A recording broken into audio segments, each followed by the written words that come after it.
말씀 함께 나누겠습니다. 오늘 우리에게 주시는 말씀 사무엘상 17장 45절로 47절.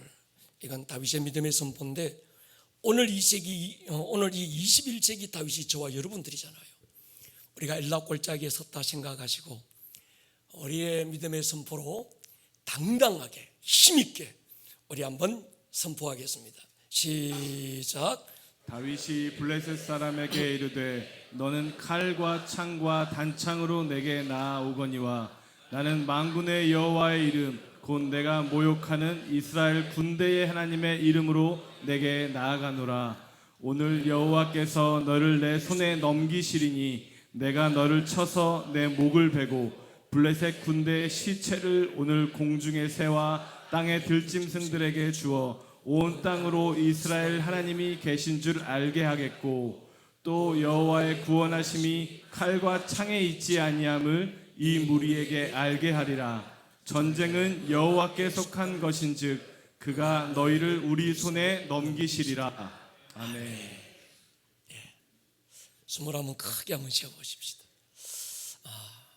에스겔 골짜기에 불어왔던 생기가 살리는 영, 하늘의 그 영이 오늘 여러분 안에 들어가기를 축복합니다. 예수의 보혈이 부어지기를 축복합니다. 하나님으로부터 온 것들만 우리의 호흡이 되고 머리끝부터 발끝까지 채워지기를 축복합니다. 한 번 더 이제 날숨을 칠 텐데 하나님으로부터 오지 않은 것들, 우울하고 미워하고 분노하고 이런 것들을 우리 배탄해 버리십시다. 숨을 한번 크게 쉬면 좋겠습니다.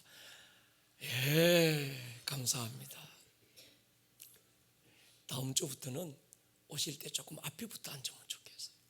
뒷자리는 조금 늦게 오시는 분들, 그분들의 배려로 자리를 남겨주셔야 하는데 지금 보면 자리가 꽉 차고 늦게 오시는 분들, 그분들이 뭐 늦고 싶어서 늦는 거 아니잖아요. 그러잖아요. 매번 늦는 거 아니잖아요. 어쩌다가 그럼 자리가 없으면 이분들이 곤란해집니다. 그래서 조금 여기가 제일 좋은 자리인데 제가 오래전에 읽었던 참 좋은 책이 한 권 있습니다. 진 에드워드라는 사람이 썼던 세왕 이야기라는 책입니다. 사울 이어진 왕 다윗 그리고 다윗의 아들 압살롬의 이야기입니다. 여기서 에드워드는 다윗 안에 있는 사울을 집중해요.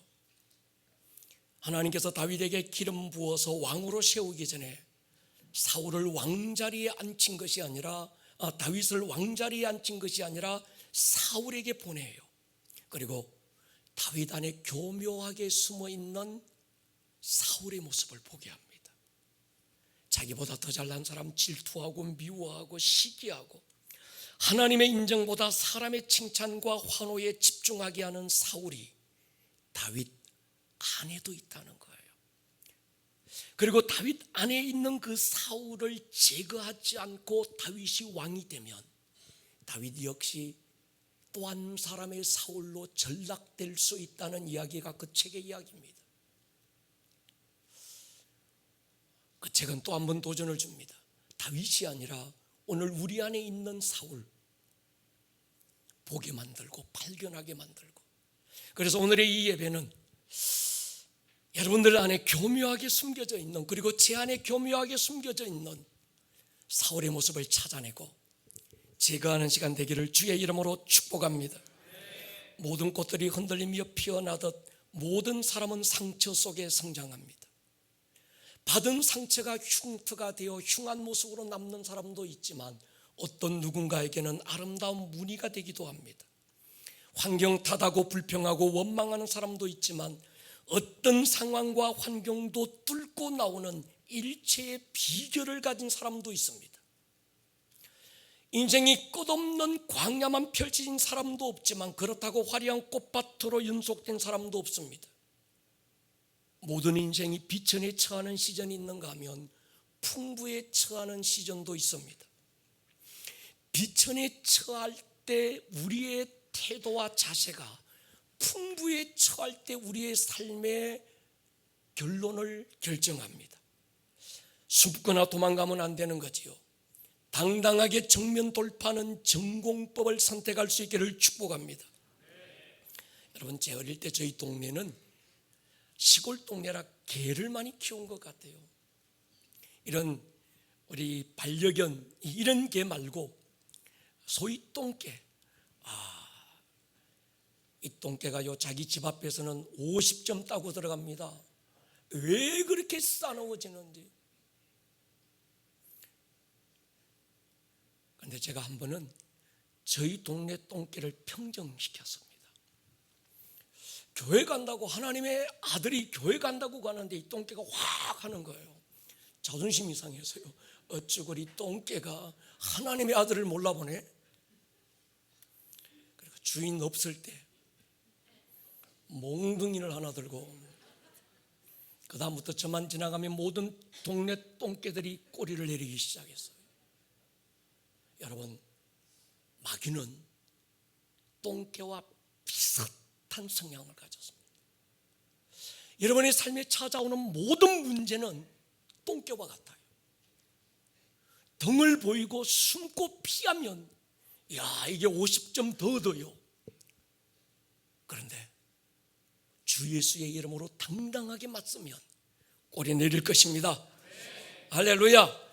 여러분, 이 기쁨의 시즌에 우리가 더 깊어져야 되는 세 가지 키워드 3종 세트가 있습니다. 말도 안 되는 일에도 감사하십시다. 모든 상황에서 기쁨을 선택하십시다. 더 깊은 기도에 선택당할 수 있기를 축복합니다. 믿는 사람과 믿지 않는 사람들의 차이가 여기 있습니다. 상황에 반응하는 사람도 있지만 말씀에 반응하고 믿음에 반응하는 사람도 있습니다. 고난의 때에도 기쁨으로 반응하는 것이 믿음의 힘인 거지요. 하나님의 사람이 아니고는, 믿음의 사람이 아니고는 누구도 흉내조차 낼 수 없는 한 가지, 감사지요. 여러분, 사업이 안 되고 어려울 때 더 진한 감사가 있기를 축복합니다. 병들고 건강이 안 좋아졌을 때 더 깊은 감사가 있기를 축복합니다. 생각했던 대로 되지 않고 모든 관계가 끊어지고 깨어져 나갈 때 적극적인 감사가 있기를 축복합니다. 비천의 시즌보다 더 중요한 때가 있습니다. 풍요의 시즌입니다. 저는 고난의 때 비천의 시즌에 무너지는 사람보다 부요의 시즌에 무너지는 사람들을 훨씬 더 많이 보았습니다. 교만은 하나님이 하신 일을 잊어버리는 무서운 바이러스입니다. 내 힘으로 성공했다 생각하면 감사가 사라집니다. 자기 사랑이 극치에 달하게 됩니다. 다른 사람 무시하고 쉽게 정죄하고 가르치려고 듭니다. 그러다 보니 하나님과 거리가 멀어지고 사람은 떠나는 거예요. 바울의 믿음의 위대한 선포가 있습니다. 우리 같이 한번 읽었으면 좋겠습니다. 이 믿음의 바울의 선포가 오늘 또 여러분의 선포가 되기를 바라면서 선포하듯이 같이 한번 읽겠습니다. 빌립보 4장이죠. 시작. 나는 비천에 처할 줄도 알고 풍부에 처할 줄도 알아. 모든 일 곧 배부름과 배고픔과 풍부와 궁핍에도 처할 줄 아는 일체의 비결을 배웠노라. 내게 능력 주시는 자 안에서 내가 모든 것을 할 수 있느니라. 아멘. 할렐루야. 내게 능력 주시는 그분 안에서 나는 모든 것을 할 수 있다. 여기서 모든 것, 비천에 처할 줄도 아는 것, 풍부에 처할 줄도 아는 것. 비천의 시즌이나 부요의 시즌이나 내 자세가 달라지지 않고 내 중심이 엇떨어지지 않고 그때나 이때나 한결같은 모습으로 주 앞에 설 수 있는 그것이 저와 여러분들의 최고의 능력인 줄 믿습니다. 제가 일전에 이스라엘을 찾아서 오늘 본문의 현장 엘라 골짜기를 찾아갔어요. 블레셋은 소고와 아세가 사이 에베스담밈에 진을 치고 사울과 이스라엘 하나님의 백성들은 엘라 골짜기에 진을 쳤던 그곳, 산과 산을 마주하고 그 사이 넓은 평야 같은 골짜기에, 그리고 이스라엘 진영에 좀 더 가까운 그곳에서 저도 짱돌 몇 개 손에 들고 다윗의 흉내를 내보았습니다. 너는 칼과 창과 단창으로 내게 나오지만 나는 네가 모욕하는 이스라엘의 하나님 여호와의 이름으로 너와 맞짱 뜬다. 내가 오늘 너로 이스라엘의 하나님이 계신 걸 알게 하겠고 하나님의 싸움의 승리가 칼과 창에 있지 아니함을 오늘 그 땅으로 내가 알게 할 것이다. 한 번, 두 번, 세 번, 네 번, 한 5번 소리 지르고 나니까 내 눈에 눈물이 핑 돌았습니다. 철부지 소년의 입에서 어떻게 이토록 멋진 선포가 나올 수 있었을까? 다윗의 이 믿음의 반응, 믿음의 선포는 어쩌다가 자기도 모르게 터져나온 일성이 아니었습니다. 일상에서 준비된 영성이 아니면 결정적인 순간에 이런 선포가 터져나올 수 없는 거지요. 여러분, 일상의 영성이 결정적인 순간을 결정하는 줄로 믿습니다. 시편 121편에서 다윗은 이렇게 고백해요. 내가 산을 향하여 눈을 들리라. 나의 도움이 어디서 올까? 나의 도움은 천지를 지으신 여호와에게서로다. 다윗의 기저 시절, 다윗의 유스 시절, 그 어린 시절에 아마 다윗은 그의 힘의 한계, 환경의 어려움에 부딪힐 때마다 나의 도움이 도대체 어디서 올 것인가? 이 산을 바라보고 저 산을 바라보지만 혹시 나의 도움이 저 산으로부터 올 것인가? 아니면 이 사람으로부터, 저 환경으로부터 올 것인가? 기대하고 눈을 들지만 어느 곳에서도 나의 도움이 오지 않는다는 걸 알고 자기를 도울 수 있는 마지막 배경 힘은 하늘에 하나님부터 온다는 거예요. 아멘입니까? 그 사실을 어렸을 때부터 매일 경험하고 사는 사람만 오늘 골리앗을 마주했던 결정적인 순간에도 이렇게 선포할 수 있는 것이죠. 성경을 자세히 읽어보면 하나님은 다윗의 결정적 승리의 장면보다는 승리를 향해 가는 과정을 집중해 보고 계세요. 골리앗의 머리를 깨고 승리를 거둔 결과보다 골리앗을 상대하기 전 다윗의 태도와 자세에 더 집중하고 있고, 왕으로 기름 부음 받고 왕좌에 앉기 전 광야의 기간을 하나님은 더 자세히 눈여겨보고 계십니다. 승리의 쾌거를 느끼는 순간도 중요하지만 더 중요한 게 있습니다. 승리를 향해 걸어가는 오늘 한 걸음 한 걸음입니다. 아멘. 타이밍입니다. 어쩌면 그 과정이 화려한 성공이 아니고 쓰라린 실패일지라도 오늘 걷는 걸음걸음을 하나님은 귀하게 보고 계시는 거죠. 그러니까 여러분, 다윗의 위대함은 성공의 정점이 아니었습니다. 때로 쫓기고 때로 초라해지고 때로 실패하고 넘어진 그 자리에서도 포기하지 않고 다시 일어나 하나님의 얼굴을 구하는 다윗의 그 아름다움이 다윗의 위대함의 결정체였던 거예요. 여러분, 오늘 17장 15절 9절을 보십시오. 다윗은 사울에게로 왕래하며 베들레헴에서 그의 아버지의 양을 치고 있었다. 무슨 말인가 하면 사무엘 선지자에게 왕으로 기름 부음 받은 다윗이 지금 두 가지 일을 하고 있습니다. 하나는 하나님의 영이 떠나고 악신에게 사로잡힌 미친갱이 왕 사울을 숨기는 일이에요. 다스리는 자로 부름받고 기름 부음 받은 다윗이 지금 버림받은 왕을 섬기고 있습니다. 또 하나는 자신에 대해서 아무 존재감조차 인정하지 않았던 아버지 이새의 양떼를 섬기는 거예요. 내가 누군데? 야, 내가 왕이 될 사람이야. 내가 다른 누구가 아니라 세계의 최고의 하나님의 사람 사무엘로부터 왕으로 기름 부음 받았어야 내가 저 따위 기름 부음이 이젠 사라져버린 미친갱이 왕을 내가 어떻게 섬겨? 나에 대한 아무런 존재감조차 인정하지 않는 저 아버지 이새의 양떼, 그때는 내가 몰랐지만 지금은 내가 달라야 내가 누군데 지금 그걸 하라고 그래, 그러지 않았습니다. 왕으로 기름 부음을 받고도 그는 여전히 사울을 섬기고 있어요. 때로는 그 사울이 자기를 죽이기 위해서 창을 던지는 그 순간에도 그는 누구도 원망하지 않고 사울을 섬기는 그 일에 최선을 다해요. 그리고 자기 아버지 이새의 양떼를 살피는 일에 최선을 다합니다. 여러분,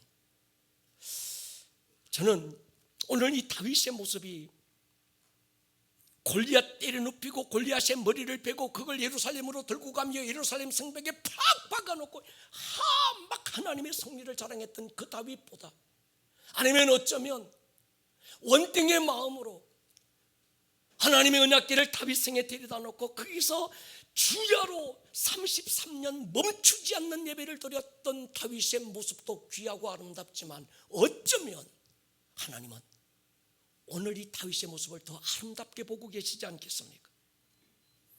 하늘의 법칙이 있습니다. 작은 일에 충성한 자에게 많은 것으로 맡기는 것이죠. 하나님은 오늘 작은 일에 충성하는 여러분들을 눈여겨보고 계세요. 하나님은 오늘 과정이 내 뜻대로 되지 않고 생각대로 되지 않고 때로 막 넘어지고 엎어지고 뒤집어지고 하루에도 12번도 덤블링하고 있는 오늘의 이 모습이지만, 이 모습 가운데서도 하나님 한 분을 예배하고 싶어하는, 하나님 한 분께 둔 그 소망이 사라지지 않고 붙들고 있는 오늘 여러분들의 일상의 모습을 주님은 더 아름답게 보시리라고 믿습니다. 골리앗을 성경은 이렇게 소개합니다. 4절로부터 보면요, 블레셋 사람의 진영에서 싸움을 도두는 자가 있는데 왔다는 거예요. 그의 이름은 골리앗입니다.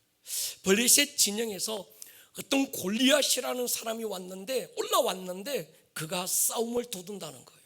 가드 사람이고 키는 6규빗 1뼘, 머리는 노투구, 몸에는 비늘 갑옷, 그의 갑옷의 무게가 놋 5,000세겔, 다리에는 놋 각반, 어깨에는 놋 단창을 메고 창자루가 배틀채 같고 창날은 철 600세겔이며 그 앞에는 방패 든 자가 앞서가고 있었습니다. 한 규빗, 어른의 손끝과 팔꿈치까지의 길이 약 50cm라고 한다면 이 골리앗의 키가 3m가 훨씬 넘고 거대한 창을 높이 들고 팔을 지켜들었다면 아마 제가 생각할 때 한 5m 정도가 되지 않았을까. 배틀채 같은 창자루, 높이늘 갑옷을 입고 그 무게가 10kg이 넘는 거예요. 아마 보는 것만으로도 전의를 상실하고 기가 죽을 수밖에 없는 상대가 분명했습니다. 그러나 여러분, 블레셋이 그 정도 됐다면 이스라엘에 그 정도 되는 사람이 없었겠습니까? 사울 왕이 있었습니다. 성경에 사울은 일반인들에 비해서 키가 머리 하나 위에 더 있었다고 기록합니다. 요나단은 무기 든 자 한 명 데리고 적진 블레셋으로 달려가서 블레셋 군인 20명을 때려 눕힐 정도로 용맹한 전사였습니다. 그의 아브넬이라고 하는 사람 용감한 사령관이고 용사였습니다. 그런 그들이 지금은 가장 초라한 급장이가 되어 숨었고 벌벌벌 떨고 있습니다. 여러분, 이것이 하나님을 떠난 인간의 초상입니다. 용기는 하나님을 배경으로 둔 사람에게서 나오는 거예요. 담대함은 두려움이 없는 상태가 아니라 하나님의 임재에 대한 확신으로부터 출발합니다. 아멘입니까? 여러분, 이런 골리앗의 행태를 눈여겨볼 필요가 있습니다. 골리앗이 지금 양쪽 진영에 있다가 이 골리앗이 자기 블레셋 진영에 있다가 갑자기 이스라엘 진영으로 올라와서 소리를 지르면 들을 수 있는 적당한 거리에 와서 더 가까이 오지도 않고 멀지도 않고 적당한 거리를 두고 고함을 지르고 있어요. 25절에 보면 이스라엘 사람들이 이르되 너희가 이 올라온 사람을 보았느냐. 그러니까 골리앗 혼자 온 게 아니고 방패든 몇 사람하고 골리앗이 지금 혼자서 블레셋 진영에서 이스라엘 진영으로 지금 더 가까이 올라왔다는 거예요.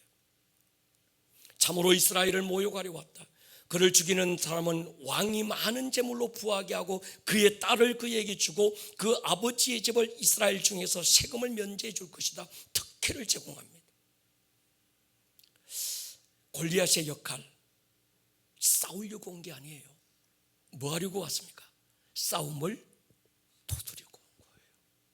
쉽게는 심리전술입니다. 여러분, 심리전은요, 상대의 자존심을 건드려요. 치명적인 약점을 건드리는 거예요. 그래야 이성을 잃게 만들고 흥분하게 만드는 겁니다. 그래야 두려움의 쫄보가 되게 만드는 거예요. 여러분, 당시 전쟁은, 고대 전동은 신들의 전쟁이라고 생각했습니다. 그래서 어느 나라가 지면 그들의 신에게 이들이 신이 패배했다는 거예요. 그래서 그들의 신을 자기들의 신전으로 데려다 놓기도 하는 겁니다. 골리앗이 하루 이틀도 아니고 40일 동안 아침 저녁으로 만군의 하나님의 이름을 모욕하면서 지금 조롱하고 있는 거예요. 여러분, 마귀는요 별로 똑똑하지 않더라고요. 마귀의 공격은 먼저 심리전입니다.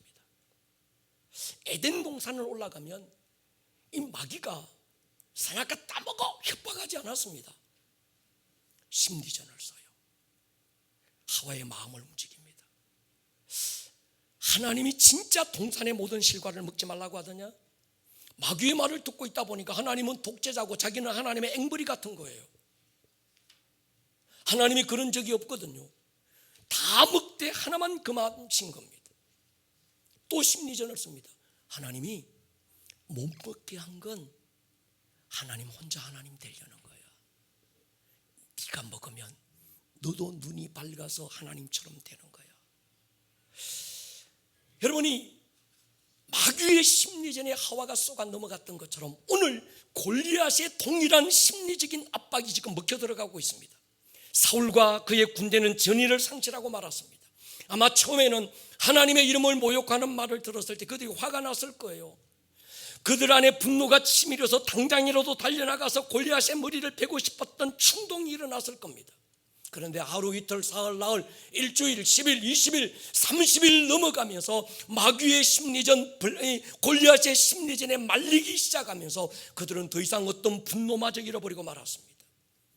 분노는 두려움이 되기 시작했어요. 11절에 보면요, 사울과 온 이스라엘이 블레셋 사람의 이 말을 듣고 놀라 크게 두려워했다. 24절, 이스라엘 모든 사람이 그 사람을 보고 이제 뭡니까? 심히 두려워하여. 처음에는 군인들만 두려워 떨었는데 이젠 이스라엘의 모든 사람에게 그 두려움의 바이러스가, 이 마귀의 심리 전술이 묵혀 들어가고 있었던 거예요. 그래서 패배감, 좌절감, 절망이 싸움의 의지를 빼앗고 말았습니다. 여러분, 이것이 마귀의 전술입니다. 마귀는 오늘도 여러분에게 막 환경을 가지고 사람으로 공격하지 않을 거예요. 가장 먼저 마귀는 심리전을 쓸 거예요. 여러분 안에 싸움의 의지가 무너지고 있다면 이미 마귀의 심리전에 넘어간 겁니다. 여러분 안에 두려움이 일어난다면 이미 마귀의 심리전에 넘어간 거예요. 희생양 찾고 이 사람 때문에 저 사람 때문에 원망과 불평이 있다면 이미 싸워보기도 전에 여러분은 마귀의 심리전에 넘어가고 있는 거예요. 함께 하시는 하나님보다 환경이 커 보이고 강력하게 느껴진다면 이미 시험 든 겁니다. 패배감, 무력감, 불안감, 두려움, 마귀의 심리 전술이죠. 여러분, 상황보다 마음을 지키기를 축복합니다. 그냥은 안 지켜집니다. 무릎 꿇어야 지켜지고 두 손 모아야 지켜지고 하나님 앞에 더 깊은 임재에 빠져야 지켜질 것입니다. 영적 전쟁은 소리 전쟁이고 영적 전쟁은 예배의 전쟁입니다. 그러므로 여러분, 원수가 여러분들에게 어떤 두려움을 심고 심리전에 막 말릴 때 여러분은 하나님의 말씀으로 소리내어 선포하기를 주의 이름으로 축원합니다. 더 깊은 임재에 빠질 수 있기를 주의 이름으로 축원합니다. 여러분 안에 두려움이 일어나는 건 이미 마귀를 예배하고 있는 거예요. 심리전에서 마음의 의지가 꺾이면 싸워보지도 못하고 이미 패배하고 있는 겁니다. 우리는 싸워보고야 이길지 질지 결정되는 게 아닙니다. 우리는 이미 이겨놓고 싸우는 것입니다. 이기신 주와 승리의 축배를 들기 위해 싸움의 자리로 나가는 자들입니다. 하나님의 승리를 선포하기를 축복합니다. 로마서의 말씀처럼 넉넉히 이겼다는 하나님의 승리가 선포되기를 축복합니다. 골리앗의 심리적인 압박은 점점 강도가 커져옵니다. 이스라엘 군대는 싸움의 의지를 상실하고 두려움은 점점 정복되기 시작했습니다. 그들이 마땅히 가져야 될 감정은 두려움이 아니었어요. 분노여야 했습니다. 할례받지 못한 이방 족속이 어떻게, 우리는 감히 이름조차 부를 수 없어서 그 하나님의 이름을 부를 때 그 크신 이름을 감히 부를 수조차 없어서 가슴 졸이고 있는 그 크신 하나님의 이름을 저 이방의 개가 하나님의 이름을 모욕해 눈에 불이 켜져서 달려나가서야 맞았습니다. 그런데 그들 가운데 누구도 분노했다는 사람이 없었어요. 사울도 요나단도 엘리압도 그 누구도 없었습니다. 모두가 구경꾼입니다. 하나님과 전혀 상관없는 사람처럼 보입니다. 하나님의 이름이 할례받지 못한 블레셋의 장수 골리앗 앞에서 처참하게 유린당하고 있는데도 그들 가운데 누구도 일어서는 자 없었고 그들 가운데 누구도 거룩한 분노로 뛰어나가는 사람 아무도 없었습니다. 오래전도 아니라 한 달 전 말씀을 묵상하다가 밴드에 제가 올렸던 글이 하나 있어요. 비느하스라는 한 사람이 떠올랐습니다. 민수기 25장에 보면요, 제사장 아론의 손자 엘르아살의 아들 비느하스가 내 질투심으로 질투하여 이스라엘 자손 중에서 내 노를 돌이켜서 내 질투심으로 그들을 소멸하지 않게 했다. 그러므로 말하라, 내가 그에게 내 평화의 언약을 주리니 그와 그의 후손에게 영원한 제사장의 직분 언약이라. 그가 그의 하나님을 위하여 질투하여 이스라엘 자손을 속죄했다. 오늘 비느하스가 우리가 됐으면 좋겠습니다. 당시 모압의 왕 에스글론을 섬기면서 모든 이스라엘에 대한 하나님의 진노가 불같이 막 일어났을 때 엘르아살의 아들 비느하스가 하나님의 질투심으로 질투하여 모압의 신을 섬기고 제단에 참여한 자들을 제거하는 거예요. 비느하스의 이 행동을 하나님은 나의 질투로 질투했다는 거예요. 한 사람의 질투가 나라를 살리는 거예요. 850명의 이방 선지자들 기손신대로 끌고 가서 그들의 목을 치고 피로 강물을 이루었던 엘리야, 하나님의 질투하심으로 질투했던 사람, 하나님의 질투로 불같이 일어났던 한 사람이 오늘 다윗밖에 없었던 거예요. 여러분, 사랑은 질투입니다. 거룩한 질투가 없는 사랑은 사랑이 아니죠. 여러분 안에 하나님의 명예가, 하나님의 자존심에 대한 분노가 일어납니까? 하나님의 이름이 하나님 없는 세상 사람들에게 짓밟힐 때 견딜 수 없는 분노가 일어나는가요? 아니면 두려움이 일어나서 숨고 있는가요? 분노가 두려움을 밀어내고 있다면 이것은 사랑일 겁니다. 그러나 두려움이 분노를 이기고 있다면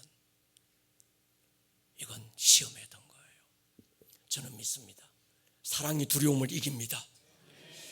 다윗이라는 소년이 아버지의 심부름으로 형들에게 떡과 볶은 곡식을 배달 갔다가 우연히 계곡 건너에서 들려오는 골리앗의 소리를 듣습니다. 다윗의 마음에 그 순간 거룩한 질투의 불이 튀기기 시작했습니다. 이스라엘 군대와 다윗의 차이는 전문 군사 훈련을 받았느냐, 아니면 무기를 쓸 줄 아느냐, 아니면 어떤 이런 전술적인 전략을 가졌느냐, 거기에 있지 않았습니다. 거룩한 질투심이었어요. 32절에 보면요, 다윗이 사울에게 가서 말합니다. 그로 말미암아 사람이 낙담하지 말 것이라. 주의 종이 가서 저 블레셋 사람과 싸울 것입니다. 여러분, 이 믿음의 선포는 철부지의 호기간이었습니다. 하나님의 사랑에서 타오르는 거룩한 질투의 불길이었어요. 여러분, 사랑은 질투의 불과 함께 타오릅니다. 제가 이런 생각을 해봤습니다.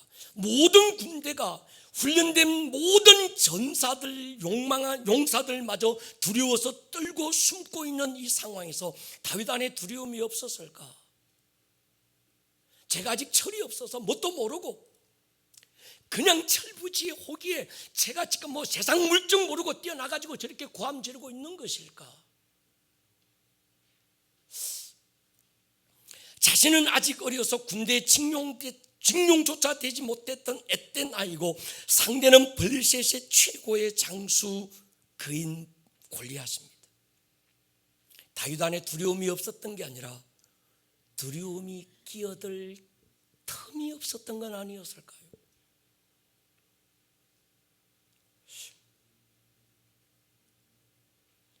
여러분, 다윗의 이 결정에는 예측된 계산이 없었습니다. 이것이 계산되지 않는 사랑의 본능인 거죠.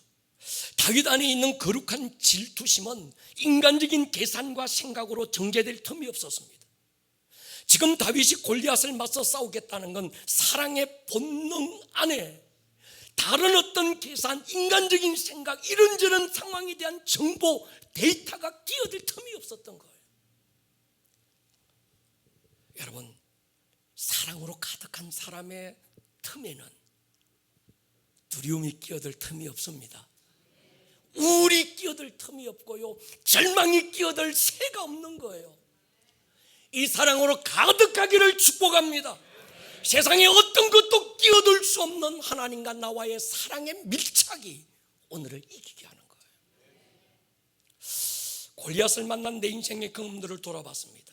저도 젊은 시절 답이 보이지 않을 때가 많았어요. 어디를 가야 될지, 무엇을 해야 될지 아무것도 보이지도 들리지 않을 때 찾아오는 두려움의 압박은 굉장히 컸습니다. 때로는 재정적인 문제 앞에서, 때로는 내 능력의 한계 앞에서, 때로는 사람들과의 관계가 깨어질 때 좌절하고 절망하고 마음이 무너졌습니다. 근데 그땐 답이 보이지 않았어요. 근데 이쯤 되니까 답이 보여요. 그 답은 환경의 문제도 아니었습니다. 재정의 문제도 아니었어요. 그 사람의 문제도 아니었습니다.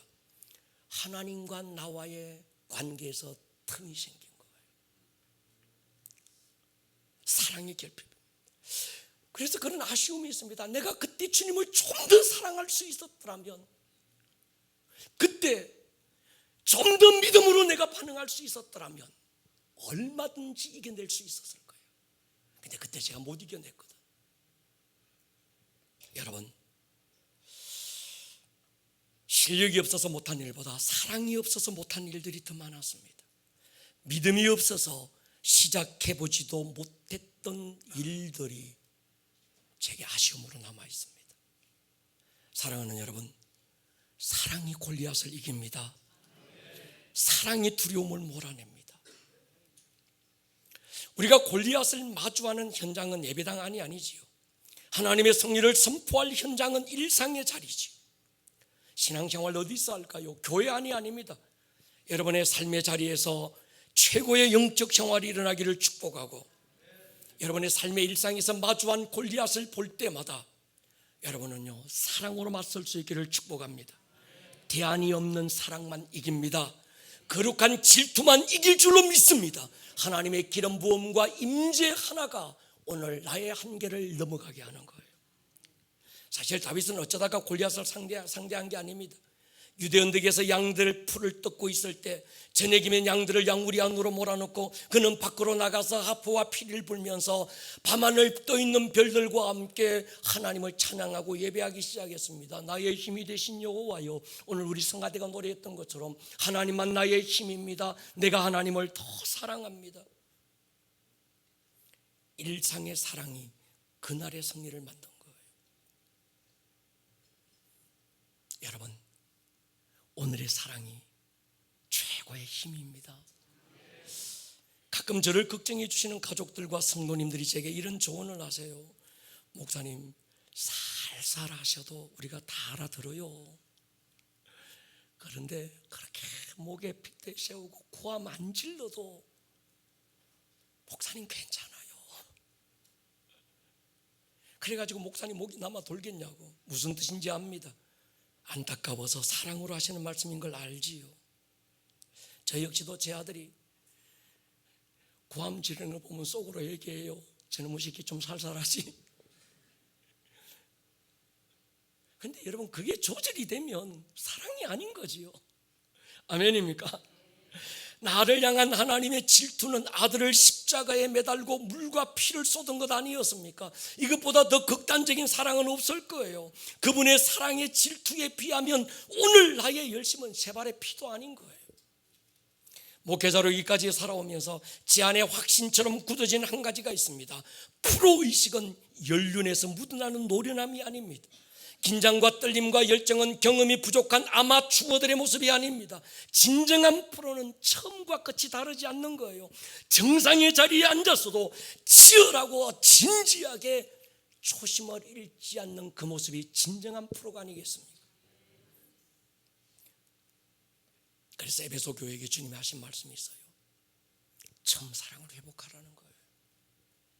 오늘 34절부터 보면요, 다윗이 사울에게 말합니다.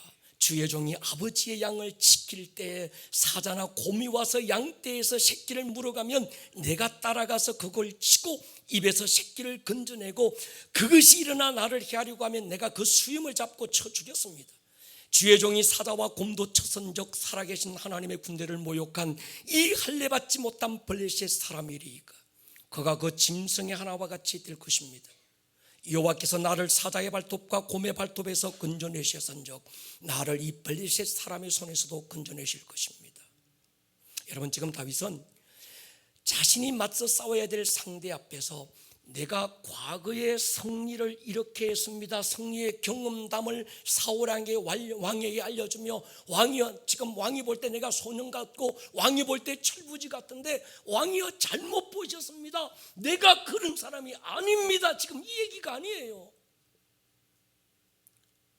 다윗이 전하고 싶은 경험담은 자기의 승리의 경험이 아니라 하나님의 승리의 경험을 지금 얘기하고 있는 겁니다. 내가 이만큼 잘 싸웁니다, 이게 아닙니다. 나와 함께 하시는 하나님이 이런 분입니다. 사울은 블레셋 장수 골리앗을 보고 있지만 다윗은 골리앗보다 더 크신 하나님을 보고 있는 거예요. 사울은 골리앗의 힘과 그 능력을 입으로 선포하고 있지만 다윗은 하나님의 크심과 그분의 능력을 입으로 선포하고 있는 거예요. 오늘 여러분들의 입으로 무엇을 선포하고 있는지를 보셔야 합니다.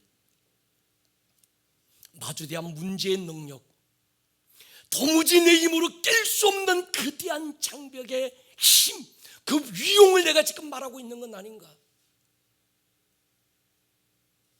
그게 크게 보이면 하나님이 보이지 않는 거예요.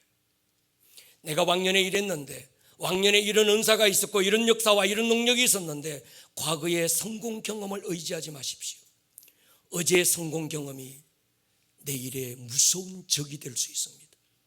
어제 성공했지만 오늘 여전히 두렵고 어제 충분히 이겼지만 내일의 실패는 여전히 우리를 움츠러들게 합니다. 중요한 건 내 경험이 아닙니다. 중요한 건 나의 어떠함도 아니고 중요한 건 나의 힘도 아니고 중요한 건 하나님밖에 없습니다. 하나님의 크심을 묵상하는 자에게 골리앗은 너무 작고 하나님의 위대하심을 노래하는 사람에게 사자나 곰의 힘은 초라할 뿐입니다. 하나님의 입에서 하나님의 아름다움을 바라보는 하나님의 사람의 눈에는 세상의 그 어떤 부귀영화도 초라한 말구유같이 보일 뿐이지요. 골리앗도 사울왕도 형 엘리압도 다윗의 사랑의 질투의 불을 지금 끌 수 없었습니다. 여러분, 매일 예배 자리에 앉아서 하나님을 예배해야 되는 중요한 이유가 여기 있습니다. 예배 자리에서 습관처럼 종교 문화, 종교 유희를 즐기듯이 그저 예배 자리에 앉았습니다, 왔다가 갑니다, 발도장 찍었습니다. 우리가 이렇게 예배할 수 없는 이유가 있습니다. 오늘 예배 자리에서 단 한 번 하나님의 임재의 경험이 사자나 곰이나 골리앗보다 하나님 그분이 실제가 되게 하는 거예요. 아멘입니까? 그러므로 여러분, 예배에 대한 깊은 갈망이 필요합니다. 한 번의 예배로 내 인생을 승부하겠다는 근성이 필요합니다. 단 한 번의 하나님의 임재의 경험이 내 인생을 바꿀 수 있는 거예요. 믿으십니까? 다윗이 골리앗을 상대하기 전에 먼저 다윗을 상대하겠다고 나선 인물이 있어요. 엘리압과 사울이죠. 내부의 적은 언제나 더 큰 압력이 되는 법입니다. 28절에 보면요, 큰형 엘리압이 다윗이 사람들에게 하는 말을 들었어요. 그가 다윗에게 노를 바랍니다. 네가 어찌하여 이리로 내려왔느냐? 들에 있는 양들을 누구에게 맡겼느냐? 나는 네 교만과 네 마음의 완악함을 아노니 네가 전쟁을 구경하러 왔다. 다른 이가 아니라 형이에요. 여러분, 어릴 때부터 동생은요, 형들에게 기가 꺾여서 살아요. 아버지 말은 안 듣는데 형 말 잘 듣습니다. 눈 한번 깜빡하면 그냥 꼬리 팍 내리는 게 동생들입니다. 요즘 동생은 안 그런 거예요. 우리 성민이 보니까 그러더라고요. 아빠는 안 두려워하는데 형을 두려워해요. 아마 다윗이 그랬을 거예요. 여러분, 33절에 보면요, 사울이 다윗에게 또 말합니다. 네가 가서 저 블레셋 사람과 싸울 수 없을 거다. 너는 소년이요 그는 어려서부터 용사임이라. 넌 골리앗에 비하면 넌 잽도 안 돼야. 다윗에게 엘리압의 정죄와 사울의 불신이 골리앗보다 먼저 이겨야 될 싸움이었던 거예요. 여러분, 사단은 갑자기 대진표를 바꿉니다. 지금 다윗이 상대해야 될 적은 사울 왕이나 엘리압이 아니었습니다. 그런데 사단은 교묘하게 다윗이 지금 싸워야 될 적이 사울이고 엘리압으로 대진표를 갑자기 바꿔놓습니다. 그리고 스스로 싸우다가 자멸하게 합니다. 다윗이 프로인 건요, 누구와 싸울지를 아는 거예요. 마귀는 교묘하게 대진표를 확 바꿨는데도 지금 그 대진표에 속지 않습니다. 근데 우리는 자주 싸워야 될 상대를 잊어버려요. 마귀가 바꿔놓은 대진표에 속습니다. 우리의 싸움은 혈과 육에 대한 것이 아니라고 에베소서 6장에서 정확하게 말씀하시고, 하늘에 있는 악의 영들에 대한 영적 전쟁이기 때문에 하나님의 전신갑주를 입고 취하라고 말씀하는데, 우리는 남편이, 아내가, 형제들이, 목장의 가족이 사단이 바꾸어 놓은 대진표에 속아서 마치 그들이 싸워야 될 대상인 줄로 착각하는 거예요. 여러분, 사울이 자신이 오늘 이 사울이 또는 엘리압이 다윗 앞에 서서 막 나올 때 다윗은 이걸 정확하게 합니다. 지금 내가 싸울 건 왕이 아니야, 형 엘리압도 아니야. 그는 두 눈 부릅뜨고 싸워야 될 상대에게 집중하는 거예요. 여러분, 속지 않을 수 있기를 축복합니다. 어느 날 어쩌다가 이 마귀가 대진표를 살짝 바꾸어 놓고 자기가 싸워야 될 자기와 자기의 자리에 남편의 이름을 탁 내걸어 놓아요. 이와 싸우라는 거예요. 네가 싸울 건 남편이야. 야, 네가 싸울 건 아내야. 네가 싸울 건 저 형이야, 형제야. 네가 싸워야 될 건 바로 저 문제야. 대진표를 바꿔놓는 거예요. 속지 않을 수 있기를 축복합니다. 분별의 은사가 있기를 축복합니다. 블레셋의 장수 골리앗입니다. 사울이 자신이 입고 있던 갑옷과 칼을 다윗에게 주었을 때 다윗이 이걸 거절하잖아요. 제가 생각해 봐서요, 다윗이 이걸 거절하기가 쉬웠을까, 어려웠을 것 같아요. 왜냐고 하면 왕이 하사하는 왕의 칼은 싸움터에 나가는 장수에게는 최고의 명예였고 자부심이었습니다. 그런데 다윗은 그걸 거절해요. 그리고 자기만의 무기를 듭니다. 물매를 들었어요. 그런데 제가 눈을 여그러 깊이 보니까 다윗은 물매를 든 게 아니었습니다. 하나님의 기름 부음을 손에 들었던 거예요. 아멘입니까? 오늘 여러분들이 손에 들고 있는 무기가 뭡니까? 여러분의 경험, 학력, 여러분들의 어떤 이런 배경들, 여러분들의 어떤 스펙들, 그게 여러분들의 배경이 되면 안 됩니다. 기름 부음으로 맞짱 뜰 수 있기를 축복합니다. 사람이 제공했던 갑옷 벗어던지고 하나님의 짱돌 몇 개, 하나님이 주신 그 어노인팅으로 승부할 수 있기를 주의 이름으로 축원합니다. 오늘 골리앗을 마주했던 다윗의 믿음의 선포, 제가 설교하면서 그림이 그려졌습니다. 엘라 골짜기를 사이에 두고 남쪽 산 언덕 위에는 기름 부음은 받았지만 기름 부음이 바닥난 한 왕이 두려움에 사로잡혀 떨고 있고, 마주한 한 산 위에는 힘은 있는데 멍청한 골리앗이 고래고래 수월히 지르고 있습니다. 그 한가운데 어린 소년 다윗이 아무런 무장도 방패도 들지 않은 채 하나님의 기름 부음 하나, 하나님의 이름 하나, 물맷돌 몇 개 들고 지금 서 있는 거예요. 다윗은 이 둘 사이에 무엇도 선택하지 않습니다. 그는 사울도 보지 않고 골리앗도 보지 않고 하늘의 하나님을 보는 거예요. 이스라엘에 하나님이 살아계신 걸 너로 알게 할 거예요. 하나님의 승리가 칼과 창에 있지 아니함을 오늘 그 땅으로 내가 알게 할 거야. 할렐루야. 여러분을 보지 마십시오. 나의 어떠함, 내가 실력이 있고 없고, 내가 힘이 있고 없고, 그 중요하지 않습니다. 주를 상대의 어떠함도 아닙니다. 주를 볼 수 있기를 축복합니다. 저는 그렇게 믿습니다. 질투예요. 하나님의 거룩한 질투가 불타오르는 사랑만 오늘 이길 것입니다. 사랑만 마귀의 심리전을 뚫어낼 것입니다. 그 사랑 하나만 마귀의 대진표를 쏟지 않을 지혜가 될 줄로 믿습니다. 마귀는 자신을 숨고 사랑하는 남편을 당신이 맞설 싸움의 대진표로 올려놓을 수 있습니다. 당신의 아내를 대신하여 사단의 대진표에 올려놓을 수 있습니다. 그러나 여러분이 맞서 싸워야 될 대상은 그들이 아닙니다. 여러분 안에 하나님의 질투하심으로 일어나는 거룩한 질투가 이기게 할 것입니다. 어제보다 오늘보다 내일 주님을 더 사랑하는 사랑의 불길이 여러분을 넘어가게 하고 이기게 할 것입니다. 나의 힘이 되신, 나의 힘이 되신 여호와여, 내가 주님을 사랑합니다. 주는 나의 반석이시며 나의 요새시며, 주는 나를 건지시며 나의 주, 나의 하나님, 나의 피할 바위시요, 나의 방패시라.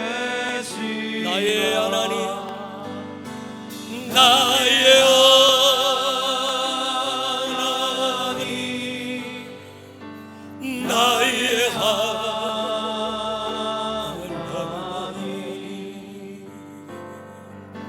구원의 뿌리시요, 나의 삶. 자리에서 우리 한번 일어날 것입니다. 나의 하나님, 나의 하나님,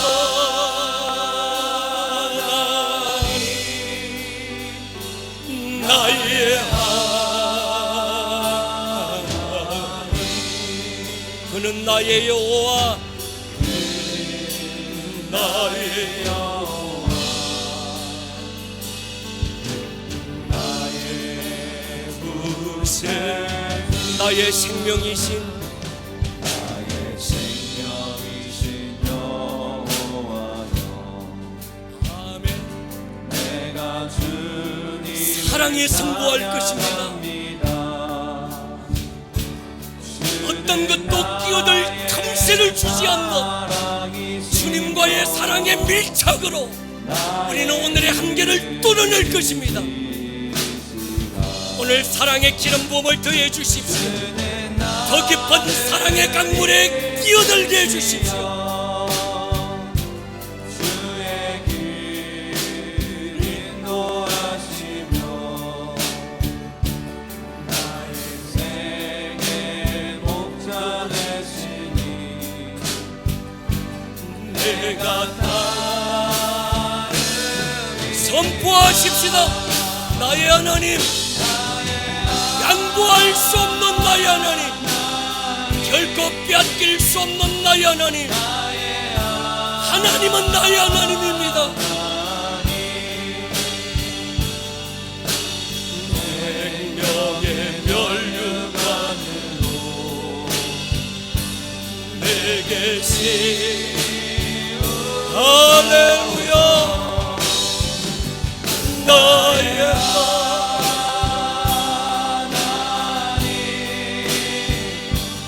나의 하나님,